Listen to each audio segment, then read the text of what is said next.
అందరూ బాగున్నారా? యాక్చువల్లీ నేను ఎందుకు ఈ వీడియో చేస్తున్నానంటే బిగ్ బాస్ గ్రాండ్ ఫినాలే అయిపోయిన తర్వాత నేను కొన్ని విజువల్స్ చూశాను. అది చూసి చాలా బాధపడ్డాను. ఫస్ట్ ఆఫ్ ఆల్ మీ అందరికీ ఒక విషయం చెప్పాలనుకుంటున్నానండి. ఏంటంటే సో అమర్ కానీ, ప్రశాంత్ కానీ, నేను కానీ, లేకపోతే శివాజీ అన్న కానీ, నైని, లేకపోతే అశ్విని, వీళ్ళందరూ కూడా లోపల ఉన్న టేస్టీ తేజ, ఎవ్రీ వన్ మేమందరం కూడా చాలా చాలా క్లోజ్ ఫ్రెండ్స్. కొన్ని విజువల్స్ చూశాను. గేట్ని గట్టిగా తనడం, నేను చంపేస్తాను, నరికేస్తాను అనడం, లేకపోతే కార్లు పగలగొట్టడం, ఇవన్నీ ప్లీజ్ స్టాప్ చేయండి. ఎందుకంటే కొంచెం ఆలోచించండి. మేమందరం చాలా క్లోజ్ ఫ్రెండ్స్. మేము బయటకు వచ్చిన తర్వాత అందరినీ కలుస్తున్నాము, అందరం చాలా హ్యాపీగా ఉంటున్నాము.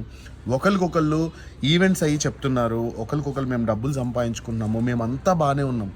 మీరు మీ కెరియర్ని, మీ ఫ్యామిలీ కెరియర్ని పాడు చేసుకోకండి please, it's my request. And ఇంకోటి ఏంటంటే నేను అక్కడి నుంచి బయలుదేరినప్పుడు, అన్నపూర్ణ గేట్ నుంచి బయలుదేరినప్పుడు నన్ను అందరూ చాలా బాగా రిసీవ్ చేసుకున్నారు. నా కార్ అయితే ఏం డ్యామేజ్ కాలేదు, మంచిగా ఉంది, అంతా బాగానే ఉంది. బట్ నేను నిజంగా చెప్తున్నాను, మేమందరం కూడా చాలా కష్టపడి పైకి వచ్చాము. నార్మల్ పొజిషన్ నుంచి మీలాగా మేము కామన్ మ్యాన్లా ఉండి చాలా కష్టపడి అన్నీ చేసి, ప్రతి ఒక్కళ్ళు, నేను ఒక్కనే కాదు, అమర్ కానీ ఎవ్రీ వన్ చాలా కష్టపడి పైకి వచ్చారు. పల్లవి ప్రశాంత్ ఇప్పుడు ఒక టాప్ పొజిషన్కి వచ్చాడు. సో మీరందరూ కూడా మీరు యాజ్ అ కామన్ మ్యాన్గా మీరు వాటికి సపోర్ట్ చేసి మీరు తనని గెలిపించినందుకు మేము చాలా హ్యాపీ, మీరు చాలా happy, every one or happy. కానీ కష్టపడి సంపాదించుకున్న వాళ్ళ ప్రాపర్టీస్ లైక్ గీతు కానీ, అమర్ కార్ కానీ, లేకపోతే అశ్విని కార్ కానీ, అవి లక్షల్లోకి అవుతాయండి. అది రిపేర్ చేయించుకోవాలంటే వాళ్ళకి పాపం కదా. సో కొంచెం మీరు కూడా ఆలోచించండి. ఇది పర్సనల్గా తీసుకోకండి. Bigg Boss is just a game. ఆ హౌస్లో ఉన్నంత వరకే. తర్వాత బయటకు వచ్చిన తర్వాత మేమందరం చాలా క్లోజ్ ఫ్రెండ్స్లా ఉంటాం. మీరు చూసే ఉంటారు.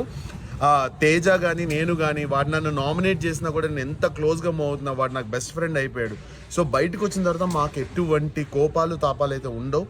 మీరు సేఫ్గా ఉండండి, మీ కెరీర్ గురించి ఆలోచించండి, మీరు మంచి పొజిషన్కి రావాలని ఆలోచించండి, మీలో ఎవరన్నా మళ్ళీ కామన్ మ్యాన్గా బిగ్ బాస్కి రావాలని ఆలోచించండి తప్ప ఇలా కొట్టేస్తాను, చంపేస్తాను, నరికేస్తాను వాళ్ళ పర్సనల్ లైఫ్లోకి మాత్రం వెళ్ళకండి. మొన్న కార్లో అమర్ వాళ్ళ అమ్మగారు కూడా దెబ్బలు తగిలాయి. So please it's my request అందరికీ, కొంచెం మీరు కూల్ డౌన్ అవ్వండి, కామ్ డౌన్ అవ్వండి. ప్రశాంత్ విన్ అయిపోయాడు, బిగ్ బాస్ అయిపోయింది, మేమందరం హ్యాపీ, మీరందరూ హ్యాపీ, మనందరం సరదాగా లైక్ ఎంజాయ్ చేద్దాము వాడి గెలుపుని.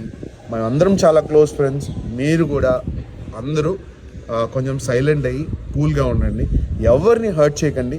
మీరు పోలీస్ కేసులు, మీ ఫ్యామిలీకి పైన పోలీస్ కేసులు మీరు తెచ్చుకోకండి. తప్పుడు మెసేజ్లు, రాంగ్ కామెంట్లు, రాంగ్గా ట్రోల్ చేయడం కూడా ప్లీజ్ చేయకండి. సరదాగా మీమ్స్ చేస్తే వి ఎంజాయ్. మేము ప్రతి ఒక్క మీమ్ని కూడా ఎంజాయ్ చేస్తాం బిగ్ బాస్లో. Thank you so much for every one. Love you all. Stay safe.